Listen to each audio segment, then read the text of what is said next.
गौरी पुत्र गणेश भगवान की जय।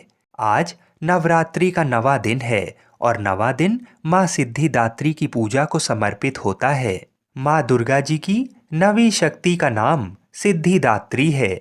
ये सभी प्रकार की सिद्धियों को देने वाली हैं। मार्कंडेय पुराण के अनुसार अणिमा, महिमा, गरिमा, लघिमा, प्राप्ति, प्राकाम्य, ईशित्व और वशित्व ये 8 सिद्धियां होती हैं। ब्रह्मवैवर्त पुराण के अनुसार श्री कृष्ण जन्मखंड में ये संख्या 18 बताई गई है। माँ सिद्धिदात्री भक्तों और साधकों को ये सभी सिद्धियां प्रदान करने में समर्थ हैं। देवी पुराण के अनुसार भगवान शिव ने इनकी कृपा से ही इन सिद्धियों को प्राप्त किया था। इनकी अनुकंपा से ही भगवान शिव का आधा शरीर देवी का हुआ था। इसी कारण वह लोक में अर्धनारीश्वर नाम से प्रसिद्ध हुए। एक पौराणिक कथा के अनुसार भगवान शिव ने माँ सिद्धिदात्री की कठोर तपस्या कर 8 सिद्धियों को प्राप्त किया था। साथ ही माँ सिद्धिदात्री की कृपा ने भगवान शिव का आधा शरीर देवी का कर दिया और वह अर्धनारीश्वर कहलाएं। माँ दुर्गा का ये अत्यंत शक्तिशाली स्वरूप है। माँ दुर्गा का ये अत्यंत शक्तिशाली स्वरूप है। शास्त्रों के अनुसार देवी दुर्गा का ये स्वरूप सभी देवी देवताओं के तेज से प्रकट हुआ है। कहते हैं कि दैत्य महिषासुर के अत्याचारों से परेशान होकर सभी देवता गण भगवान शिव और प्रभु विष्णु के पास गुहार लगाने गए थे। तब वहां मौजूद सभी देवता गण से एक तेज उत्पन्न हुआ। उस तेज से एक दिव्य शक्ति का निर्माण हुआ, जिन्हें माँ सिद्धिदात्री के नाम से जाना जाता है। पौराणिक मान्यता के अनुसार माँ सिद्धिदात्री को जामुनी या बैंगनी रंग बहुत प्रिय है।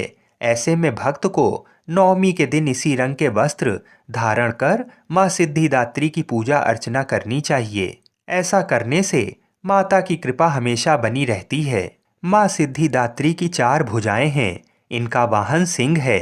ये कमल पुष्प पर आसीन होती हैं। इनकी दाहिनी तरफ के नीचे वाले हाथ में चक्र, ऊपर वाले हाथ में गदा तथा बाईं तरफ के नीचे वाले हाथ में शंख और ऊपर वाले हाथ में कमल पुष्प है। नवरात्र पूजन के 9वें दिन इनकी उपासना की जाती है। इस दिन शास्त्रीय विधि विधान और पूर्ण निष्ठा के साथ साधना करने वाले साधक को सभी सिद्धियों की प्राप्ति हो जाती है। सृष्टि में कुछ भी उसके लिए अगम्य नहीं रह जाता। ब्रह्मांड पर पूर्ण विजय प्राप्त करने की सामर्थ्य उसमें आ जाती है। प्रत्येक मनुष्य का ये कर्तव्य है कि वह माँ सिद्धिदात्री की कृपा प्राप्त करने का निरंतर प्रयत्न करे, उनकी आराधना की ओर अग्रसर हो। इनकी कृपा से अनंत दुख रूप संसार से निर्लिप्त रहकर सारे सुखों का भोग करता हुआ वह मोक्ष को प्राप्त कर सकता है। नवदुर्गाओं में माँ सिद्धिदात्री अंतिम है। अन्य 8 दुर्गाओं की पूजा उपासना शास्त्रीय विधि विधान के अनुसार करते हुए भक्त दुर्गा पूजा के 9वें दिन इनकी उपासना में प्रवृत्त होते हैं। इन सिद्धिदात्री माँ की उपासना पूर्ण कर लेने के बाद भक्तों और साधकों की लौकिक पारलौकिक सभी प्रकार की कामनाओं की पूर्ति हो जाती है। लेकिन सिद्धिदात्री माँ के कृपा पात्र भक्त के भीतर कोई ऐसी कामना शेष बचती ही नहीं है जिसे वह पूर्ण करना चाहे। वह सभी सांसारिक इच्छाओं, आवश्यकताओं और इस प्रभाव से ऊपर उठकर मानसिक रूप से माँ भगवती के दिव्य लोकों में विचरण करता हुआ उनके कृपा रस पीयूष का निरंतर पान करता हुआ विषय भोग शून्य हो जाता है। माँ भगवती का परम सानिध्य ही उसका सर्वस्व हो जाता है। इस परम पद को पाने के बाद उसे अन्य किसी भी वस्तु की आवश्यकता नहीं रह जाती। माँ के चरणों का ये सानिध्य प्राप्त करने के लिए हमें निरंतर नियमनिष्ठ रहकर उनकी उपासना करनी चाहिए। माँ भगवती का स्मरण, ध्यान, पूजन हमें इस संसार की असारता का बोध कराते हुए वास्तविक परम शांतिदायक अमृत पथ की ओर ले जाने वाला है। बोलिए माँ सिद्धिदात्री की जय। आइए अब मनोकामनाओं की पूर्ति करने वाली नवरात्रि की व्रत कथा को सुनते हैं। नवरात्रि व्रत कथा के अनुसार एक समय बृहस्पति जी ने ब्रह्मा जी के समक्ष चैत्र व अश्विन मास के शुक्ल पक्ष में पड़ने वाले नवरात्र का महत्व जानने की इच्छा जताई। इन्होंने कहा, इस व्रत का क्या फल है, इसे किस प्रकार किया जाता है, सबसे पहले इस व्रत को किसने किया था, ये सब विस्तार से कहिए। बृहस्पति जी के प्रश्नों का जवाब देते हुए ब्रह्मा जी ने कहा, हे बृहस्पति, प्राणियों के हित की इच्छा से तुमने बहुत अच्छा प्रश्न किया है। जो इंसान मनोरथ पूर्ण करने वाली माँ दुर्गा, महादेव, सूर्य और नारायण का ध्यान करता है, वे धन्य हैं। ये नवरात्र व्रत संपूर्ण मनोकामनाओं को पूर्ण करने वाला है। इस व्रत को करने से पुत्र सुख, धन, विद्या और सुख मिलता है। इस व्रत को करने से रोग दूर हो जाते हैं, घर में समृद्धि की वृद्धि होती है, बंध्या को पुत्र प्राप्त होता है, समस्त पापों से छुटकारा मिल जाता है। जो मनुष्य इस नवरात्र व्रत को नहीं करता, वह अनेक दुखों को भोगता है। यदि व्रत करने वाला मनुष्य सारे दिन का उपवास ना कर सके, तो एक समय भोजन करे और 10 दिन बांधवों सहित नवरात्र व्रत की कथा का श्रवण करे। हे बृहस्पति, जिसने पहले इस महाव्रत को किया है, वह कथा मैं तुम्हें सुनाता हूँ। ब्रह्मा जी बोले, प्राचीन काल में मनोहर नगर में पीठत नाम का एक अनाथ ब्राह्मण रहता था। वह माँ दुर्गा का बहुत बड़ा भक्त था। उसे संपूर्ण सद्गुणों से युक्त सुमति नाम की एक अत्यंत सुंदर कन्या उत्पन्न हुई। वह कन्या अपने पिता के घर में अपनी सहेलियों के साथ क्रीड़ा करती हुई इस प्रकार बढ़ने लगी, जैसे शुक्ल पक्ष में चंद्रमा की कला बढ़ती है। उसके पिता प्रतिदिन जब दुर्गा जी की पूजा करके होम किया करते थे, वह उस समय नियम से वहां उपस्थित रहती। एक दिन सुमति भगवती के पूजन में उपस्थित नहीं हुई। उसके पिता को पुत्री की ऐसी असावधानी देखकर क्रोध आया और वह पुत्री से कहने लगा, अरे दुष्ट पुत्री, आज तूने भगवती का पूजन नहीं किया।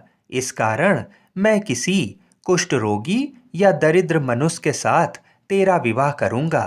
पिता की बात सुनकर सुमिति को बड़ा दुख हुआ और पिता से कहने लगी, हे पिता, मैं आपकी कन्या हूँ तथा सब तरह आपके अधीन हूँ। जैसी आपकी इच्छा हो वैसा ही करो। चाहे राजा से, चाहे कुष्ठ से, चाहे दरिद्र से, जिसके साथ चाहो मेरा विवाह करना चाहो कर दो, पर होगा वही जो मेरे भाग्य में लिखा है। क्योंकि कर्म करना मनुष्य के अधीन है, पर फल देना ईश्वर के अधीन है। कन्या के निर्भयता से कहे हुए वचन सुन उस ब्राह्मण ने क्रोधित हो अपनी कन्या का विवाह एक कुष्ठ रोगी के साथ कर दिया और अत्यंत क्रोधित हो पुत्री से कहने लगा, हे पुत्री, अपने कर्म का फल भोगो, देखें भाग्य के भरोसे रहकर क्या करती हो। पिता के ऐसे कटु वचनों को सुन सुमति मन में विचार करने लगी, अहो, मेरा बड़ा दुर्भाग्य है जिससे मुझे ऐसा पति मिला। इस तरह अपने दुख का विचार करती हुई वह कन्या अपने पति के साथ वन में चली गई और डरावने कुशायुक्त उस निर्जन वन में उन्होंने वह रात बड़े कष्ट से व्यतीत की। उस गरीब बालिका की ऐसी दशा देख देवी भगवती ने पूर्व पुण्य के प्रभाव से प्रकट हो सुमति से कहा, हे दीन ब्राह्मणी, मैं तुझसे प्रसन्न हूँ। तुम जो चाहो सो वरदान मांग सकती हो। भगवती दुर्गा का ये वचन सुन ब्राह्मणी ने कहा, आप कौन हैं? वह सब मुझसे कहो। ब्राह्मणी का ऐसा वचन सुन देवी ने कहा कि मैं आदि शक्ति भगवती हूँ और मैं ही ब्रह्म विद्या व सरस्वती हूँ। प्रसन्न होने पर मैं प्राणियों का दुख दूर कर उनको सुख प्रदान करती हूँ। हे ब्राह्मणी, मैं तुझ पर तेरे पूर्व जन्म के पुण्य के प्रभाव से प्रसन्न हूँ। तुम्हारे पूर्व जन्म का वृतांत सुनाती हूँ, उसे ध्यान पूर्वक सुनो। तू पूर्व जन्म में निषाद की स्त्री थी और अति पतिव्रता थी। एक दिन तेरे पति निषाद ने चोरी की। चोरी करने के कारण तुम दोनों को सिपाहियों ने पकड़ लिया और जेल खाने में कैद कर दिया। उन लोगों ने तुझको और तेरे पति को भोजन भी नहीं दिया। इस प्रकार नवरात्र के दिनों में तुमने ना तो कुछ खाया और ना ही जल पिया। इस प्रकार 9 दिन तक नवरात्र का व्रत हो गया। हे ब्राह्मणी, उन दिनों में जो व्रत हुआ, इस व्रत के प्रभाव से प्रसन्न होकर मैं तुझे मनोवांछित वर देती हूँ। तुम्हारी जो इच्छा हो सो मांग लो। इस प्रकार दुर्गा के वचन सुन ब्राह्मणी बोली, अगर आप मुझ पर प्रसन्न हैं तो हे दुर्गे, मैं आपको प्रणाम करती हूँ। कृपा करके मेरे पति का कोढ़ का रोग दूर कर दो। देवी ने कहा, उन दिनों तुमने जो व्रत किया था, उस व्रत का एक दिन का पुण्य पति का कोढ़ दूर करने के लिए अर्पित करो। उस पुण्य के प्रभाव से तेरा पति ठीक हो जाएगा। इस प्रकार देवी के वचन सुन वह ब्राह्मणी प्रसन्न हुई और पति को निरोग करने की इच्छा से जब उसने तथास्तु ऐसा वचन कहा, तब उसके पति का शरीर भगवती दुर्गा की कृपा से कुष्ठ रोग से रहित हो गया। वह ब्राह्मणी पति को देख देवी की स्तुति करने लगी। हे दुर्गे, आप दुर्गति को दूर करने वाली, तीनों लोकों का संताप हरने वाली, समस्त दुखों को दूर करने वाली, रोगी मनुष्य को निरोग करने वाली, प्रसन्न हो मनोवांछित वर देने वाली और दुष्टों का नाश करने वाली जगत की माता हो। हे अम्बे, मुझ निरपराध अबला को मेरे पिता ने कुष्ठ मनुष्य के साथ विवाह कर घर से निकाल दिया। पिता से तिरस्कृत निर्जन वन में विचर रही हूँ। आपने मेरा इस विपदा से उद्धार किया है। हे देवी, आपको प्रणाम करती हूँ, मेरी रक्षा करो। उस ब्राह्मणी की ऐसी स्तुति सुन देवी बहुत प्रसन्न हुई और ब्राह्मणी से कहा, हे ब्राह्मणी, तेरा उदालय नामक अति बुद्धिमान, धनवान, कीर्तिवान पुत्र शीघ्र उत्पन्न होगा। ऐसा वर देकर देवी ने ब्राह्मणी से फिर कहा कि और कुछ जो तेरी इच्छा है वह मांग ले। सुमति ने कहा, हे भगवती दुर्गे, अगर आप मुझ पर प्रसन्न हैं तो कृपा मुझे नवरात्र व्रत की विधि का विस्तार से वर्णन करें। ब्राह्मणी के वचन सुन माँ दुर्गा ने कहा, हे ब्राह्मणी, मैं तुम्हें संपूर्ण पापों को दूर करने वाले नवरात्र व्रत की विधि बतलाती हूँ। चैत्र और अश्विन मास के शुक्ल पक्ष की प्रतिपदा से लेकर 9 दिन तक व्रत करें। यदि दिन भर का व्रत ना कर सकें तो एक समय भोजन करें। शुभ मुहूर्त में घट स्थापना करें और वाटिका बनाकर उसको प्रतिदिन जल से सींचें। महाकाली, महालक्ष्मी और महासरस्वती की मूर्तियां स्थापित कर उनकी विधि सहित पूजा करें। बिजौरा के फल से अर्घ देने से रूप की प्राप्ति होती है। जायफल से अर्घ देने पर कीर्ति, दाख से कार्य की सिद्धि होती है। आंवले से सुख की प्राप्ति और केले से अर्घ देने से आभूषणों की प्राप्ति होती है। इस प्रकार पुष्पों व फलों से अर्घ देकर व्रत समाप्त होने पर 9वें दिन विधि विधान से हवन करें। खांड, घी, गेहूं, शहद, जौ, तिल, बेल, नारियल, दाख और कदम्ब जैसी विभिन्न सामग्रियों से हवन करें। आंवले से कीर्ति की और केले से पुत्र की, कमल से राज सम्मान की और दाखों से संपदा की प्राप्ति होती है। खांड, घी, नारियल, शहद, जौ और तिल तथा फलों से होम करने से मनोवांछित वस्तु की प्राप्ति होती है। व्रत करने वाला मनुष्य इस विधि विधान से होम कर आचार्य को अत्यंत नम्रता के साथ प्रणाम करे और यज्ञ की सिद्धि के लिए उसे दक्षिणा दे। इस प्रकार बताई हुई विधि के अनुसार जो व्यक्ति व्रत करता है उसके सब मनोरथ सिद्ध होते हैं। इसमें तनिक भी संदेह नहीं है। इन 9 दिनों में जो कुछ दान आदि दिया जाता है उसका करोड़ों गुना फल मिलता है। इस नवरात्र व्रत करने से अश्वमेघ यज्ञ का फल मिलता है। हे ब्राह्मणी, इस संपूर्ण कामनाओं को पूर्ण करने वाले उत्तम व्रत को तीर्थ, मंदिर अथवा घर में विधि के अनुसार करें। ब्रह्मा जी बोले, बृहस्पति जी। इस प्रकार ब्राह्मणी को नवरात्रि व्रत विधि बताकर देवी अंतर ध्यान हो गईं। अतः जो मनुष्य या स्त्री इस व्रत को भक्ति पूर्वक करता है वह इस लोक में सुख प्राप्त कर अंत में मोक्ष की प्राप्ति करता है। ब्रह्मा जी बृहस्पति जी से कहते हैं कि ये इस दुर्लभ व्रत का महात्म्य है जो मैंने तुम्हें सुनाया है।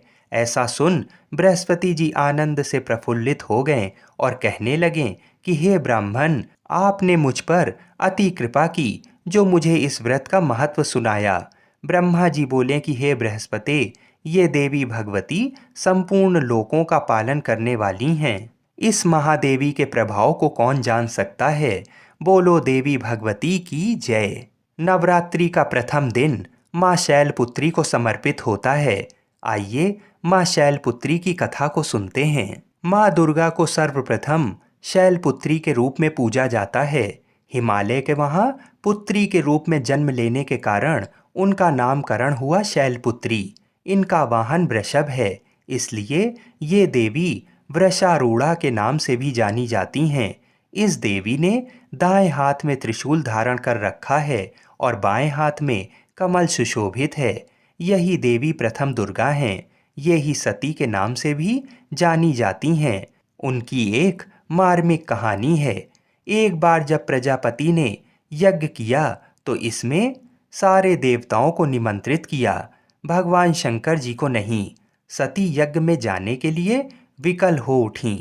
शंकर जी ने कहा कि सारे देवताओं को निमंत्रित किया गया है, उन्हें नहीं। ऐसे में वहाँ जाना उचित नहीं है। सती का प्रबल आग्रह देखकर शंकर जी ने उन्हें यज्ञ में जाने की अनुमति दे दी। सती जब घर पहुंची तो सिर्फ माँ ने ही उन्हें स्नेह किया। बहनों की बातों में व्यंग और उपहास के भाव थे। भगवान शंकर के प्रति भी तिरस्कार का भाव है। दक्ष ने भी उनके प्रति अपमानजनक वचन कहे। इससे सती को बहुत दुख पहुंचा। वे अपने पति का ये अपमान ना सह सकीं और योग अग्नि द्वारा अपने को जलाकर भस्म कर लिया। इस दारुण दुख से व्यथित होकर शंकर भगवान ने उस यज्ञ का विध्वंस करा दिया।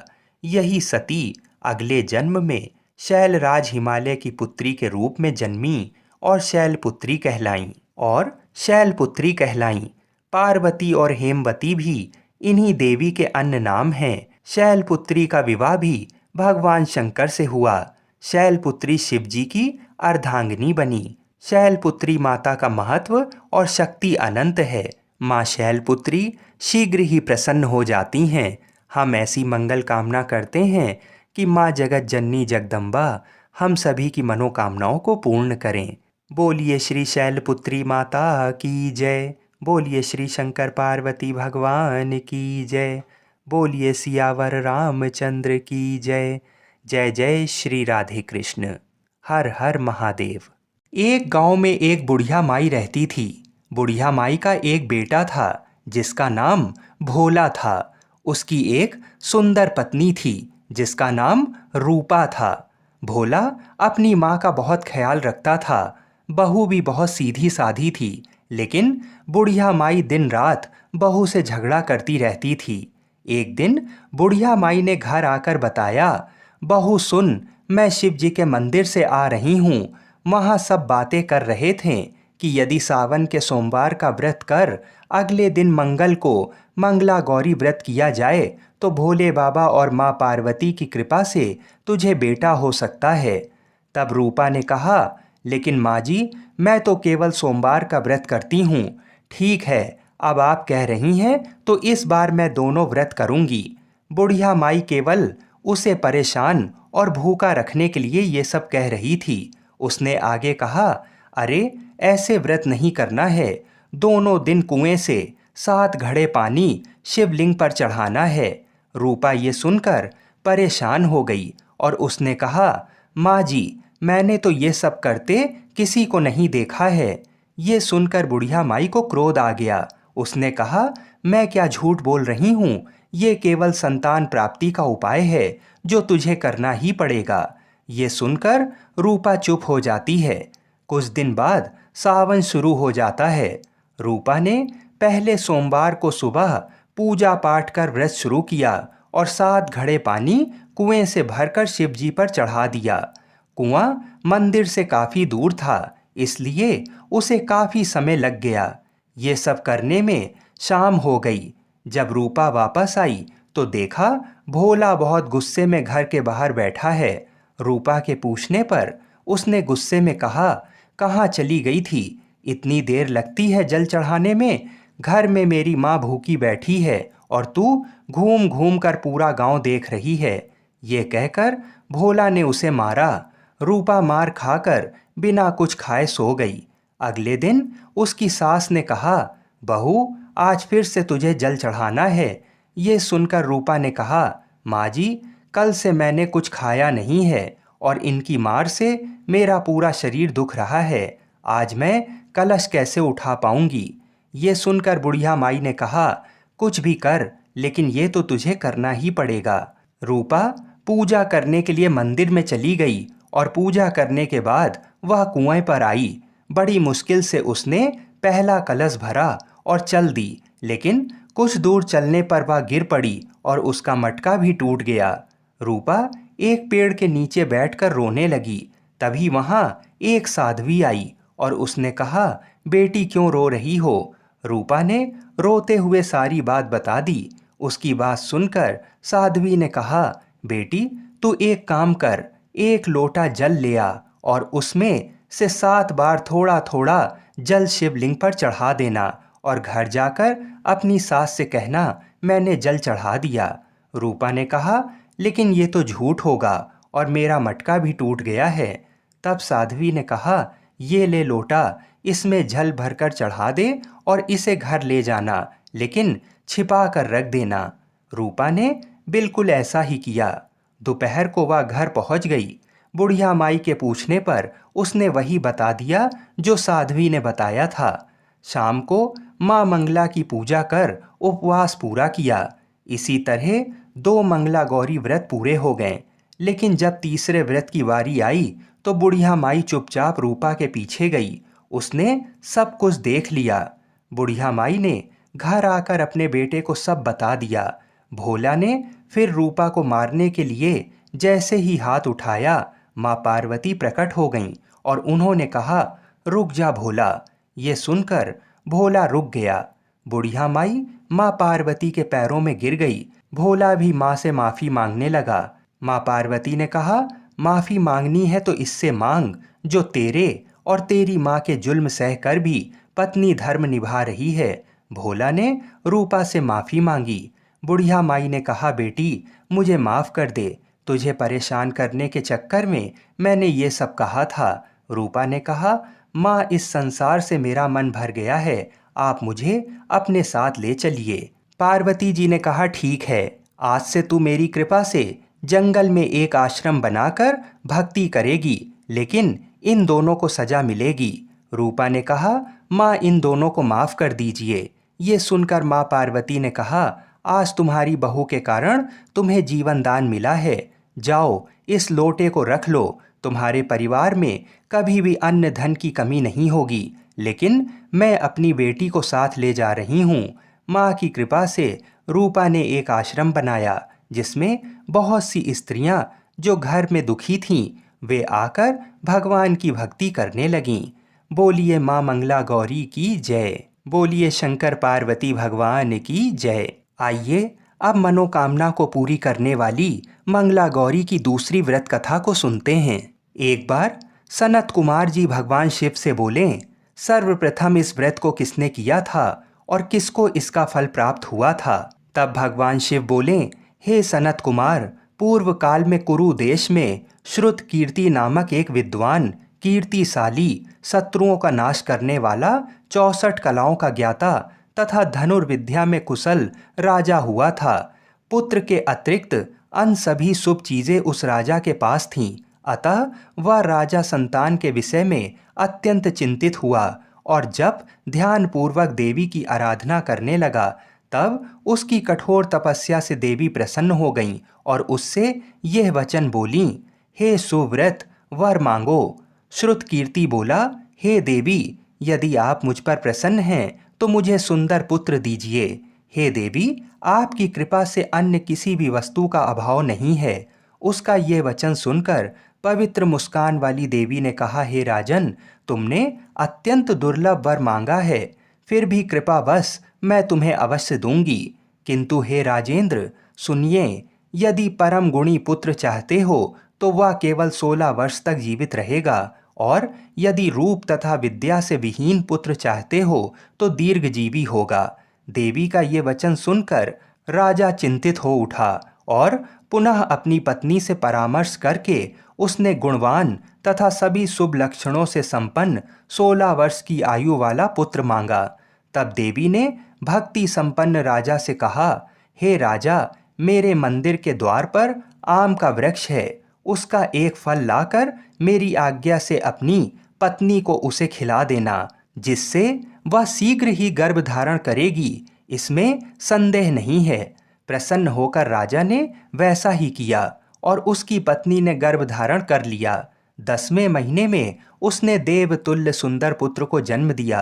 तब हर्ष तथा शोक से युक्त राजा ने बालक का जात कर्म आदि संस्कार किया और शिव जी का स्मरण करते हुए उसका नाम चिरायु रखा। इसके बाद पुत्र के 16 वर्ष के होने पर पत्नी सहित राजा चिंता में पड़ गए और वे विचार करने लगे कि ये पुत्र बड़े कष्ट से प्राप्त हुआ है और मैं इसकी दुखद मृत्यु अपने ही सामने कैसे देख सकूंगा। ऐसा विचार करके राजा ने पुत्र को उसके मामा के साथ काशी भेज दिया। प्रस्थान के समय राजा की पत्नी ने अपने भाई से कहा कि कार्पटिक का वेश धारण करके आप मेरे पुत्र को काशी ले जाइए। मैंने भगवान मृत्युंजय से पूर्व में पुत्र के लिए प्रार्थना की थी और कहा था, हे विश्वेश, आप जगतपति की यात्रा के लिए मैं उसे पुत्र को अवश्य भेजूंगी। अतः आप मेरे पुत्र को आज ही ले जाइए और सावधानी पूर्वक इसकी रक्षा कीजिएगा। अपनी बहन की ये बात सुनकर भांजे के साथ वह चल पड़ा। कई दिनों तक चलते चलते वह आनंद नामक नगर में पहुंचा। वहां सभी प्रकार की समृद्धियों से संपन्न वीरसेन नाम वाला राजा रहता था। उस राजा की एक सर्वलक्षण संपन्न युवावस्था प्राप्त मनोहर तथा रूप लावण्यमयी मंगला गौरी नामक कन्या थी। सभी उपमानों को तुच्छ करके सौंदर्य अभिवृद्धि को प्राप्त वह कन्या किसी समय सखियों के साथ नगर के उपवन में क्रीड़ा करने के लिए गई हुई थी। उसी समय वह चिरायु तथा उसका मामा वे दोनों भी वहां पहुंच गए और उन कन्याओं को देखने की लालसा से वहीं विश्राम करने लगे। इसी बीच विनोद पूर्वक क्रीड़ा करती हुई उन कन्याओं में से किसी एक ने कुपित होकर राजकुमारी को अपशब्द कह दिया। तब उस अशुभ वचन को सुनकर राजकुमारी ने कहा, तुम अनुचित बात क्यों बोल रही हो? मेरे कुल में तो इस प्रकार की कोई भी नहीं है। मंगला गौरी की कृपा से वह यदि अल्प आयु वाला होगा तो भी चिरंजीवी हो जाएगा। इसके बाद वह सभी कन्याएं अपने अपने घर चली गईं। उसी दिन राजकुमारी का विवाह था। बाहलीक देश के दृढ़धर्मा नामक राजा के सुकेतु नाम वाले पुत्र के साथ उसका विवाह निश्चित किया गया। वह सुकेतु विद्याहीन, कुरूप तथा बहरा था। तब सुकेतु के साथ आए हुए उन लोगों ने विचार किया कि इस समय कोई दूसरा श्रेष्ठ वर ले जाना चाहिए और विवाह संपन्न हो जाने के बाद वहां सुकेतु पहुंच गया। उन लोगों ने चिरायु के मामा के पास जाकर याचना की कि आप इस बालक को हमें दे दीजिए, जिससे हमारा कार्य सिद्ध हो जाए। ये सुनकर चिरायु के मामा बहुत प्रसन्न हुए, क्योंकि इसने उपवन में पहले ही कन्या मंगला गौरी की बात सुन ली थी। फिर भी उसने एक बार कहा कि आप लोग इसे किस लिए मांग रहे हैं? आप लोगों का सम्मान रखने के लिए मैं इसे दे रहा हूँ। इसके बाद चिरायु को वहां ले जाकर उन लोगों ने विवाह संपन्न कराया। शिव पार्वती की प्रतिमा के समक्ष उस चिरायु ने हर्ष युक्त होकर मंगला गौरी के साथ शयन किया। उसी दिन चिरायु के 16 वर्ष पूर्ण हो चुके थे और अर्धरात्रि में साक्षात काल सर्प रूप में वहां आ गया।